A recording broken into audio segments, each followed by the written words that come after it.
हाल ही में सोने और चांदी के मार्केट में जो हुआ उसने तो सबको हैरान कर दिया। आज हम पता लगाएंगे कि आखिर इस जबरदस्त उथल-पुथल के पीछे की कहानी है क्या, जहां मार्केट ने ऐसे गोते लगाए कि इन्वेस्टर्स बस देखते ही रह गए।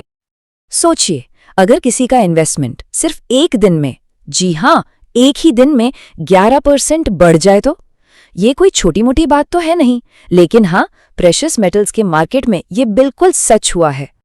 और ये कोई मजाक नहीं है। 9 फरवरी की सुबह की ही बात है। कुछ फंड्स ने 11% की एक ऐसी छलांग लगाई जिस पर यकीन करना मुश्किल है। चलिए देखते हैं कि ये तूफान आखिर आया कहां। और देखिए, ये सिर्फ किसी एक फंड की कहानी नहीं थी। यूटीआई सिल्वर ईटीएफ ने तो सीधे 11% की बढ़त ले ली और उसके ठीक पीछे पीछे निप्पॉन इंडिया और एचडीएफसी के सिल्वर फंड्स भी 10% उछल गए। मतलब ये जो तेजी थी ना, ये पूरे सेक्टर में फैली हुई थी। लेकिन ये जो तूफानी उछाल है, ये तो कहानी का सिर्फ एक हिस्सा है।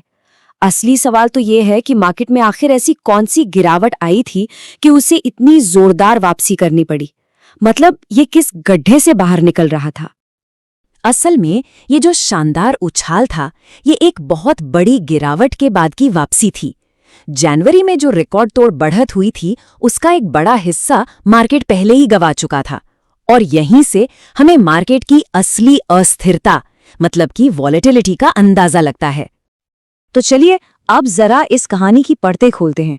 इस उछाल को ठीक से समझने के लिए हमें पहले उस बिकवाली को समझना होगा जिसने इस वापसी के लिए, कह सकते हैं, मजबूर किया। सवाल वही है, आखिर मार्केट में इतनी बड़ी गिरावट आई ही क्यों थी? अब इस गिरावट के वजह समझने से पहले ना एक जरूरी शब्द को समझना होगा, मार्जिन रिक्वायरमेंट। इसको आप ऐसे समझिए कि ये ट्रेडर्स का एक सिक्योरिटी डिपॉजिट है। जब भी वो कोई बड़ा दांव लगाते हैं तो उन्हें ये जमा करना पड़ता है, और अगर ये डिपॉजिट बढ़ा दिया जाए तो उन्हें अपने सौदे बेचने पड़ सकते हैं। तो गिरावट की 2 बड़ी वजहें सामने आती हैं। पहली, सीएमई ग्रुप ने अचानक ये मार्जिन यानी सिक्योरिटी डिपॉजिट बढ़ा दिया। इससे हुआ ये कि ट्रेडर्स को अपनी होल्डिंग्स बेचने पर मजबूर होना पड़ा। और दूसरी वजह थी अमेरिकी फेडरल रिजर्व में एक नए चेयरमैन का आना, जिसने आते ही मार्केट का पूरा मूड ही बदल दिया।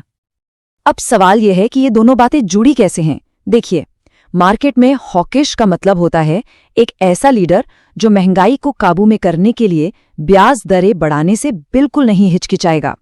और जैसे ही ब्याज दरें बढ़ने की उम्मीद जगती है, अमेरिकी डॉलर मजबूत हो जाता है। और एक मजबूत डॉलर का सीधा सीधा मतलब है सोने चांदी जैसी प्रेशियस मेटल्स की कीमतों पर दबाव। तो ये तो थी गिरावट के पीछे की पूरी कहानी। लेकिन अब सबसे बड़ा सवाल ये है कि आगे क्या होने वाला है। क्या ये वोलेटिलिटी बनी रहेगी? चलिए देखते हैं कि एक्सपर्ट्स इस बारे में क्या कहते हैं। एक्सपर्ट निरपेंद्र यादव का मानना है कि इस तरह की गिरावटें काफी नेचुरल हैं, खास तौर पर तब जब चांदी ने हाल ही में 50 से 60% की एक जबरदस्त रैली दिखाई हो। देखिए, जब मार्केट इतना चढ़ता है तो इन्वेस्टर्स अपना मुनाफा निकालने के लिए बिकवाली करते ही हैं। इसी को हम प्रॉफिट बुकिंग कहते हैं।